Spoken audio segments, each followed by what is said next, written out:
મારું નામ હરિતા ચંદારાણા।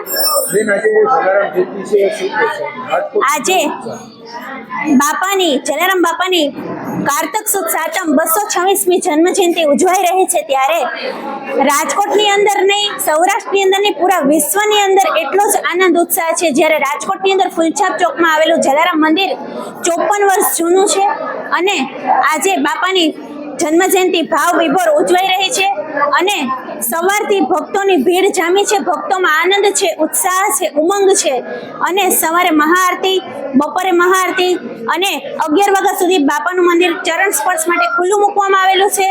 સાંજે મહાપ્રસાદ, રાજકોટમાં ઠેર ઠેર મહાપ્રસાદની વ્યવસ્થા છે, પ્રોસેશન છે।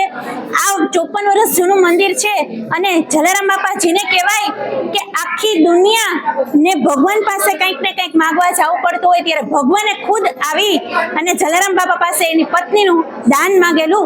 તો આ ઈ જલારામ બાપા, આ એના પરચા, જોગીનો જોગી જલારામ અને મુંડિયાને, ગરીબને, સાધુ સંતોને જે આખી જિંદગી ખવડાવેલું છે, તો આ ઈ જલારામ જયંતિના અમે ભાવ વિભોર ઉજવણી કરીએ છીએ। રામ નામ મેં લીન હે देखत सब में राम, ताके पंद वंदन करो जय जय श्री जलाराम। देने को टुकड़ा भला लेने को हरि नाम, करने को आदिनता डूबने को अभिमान। सियावर रामचंद्र की जय, पवन सुत हनुमान की जय। जय जलाराम, जय रघुवंश।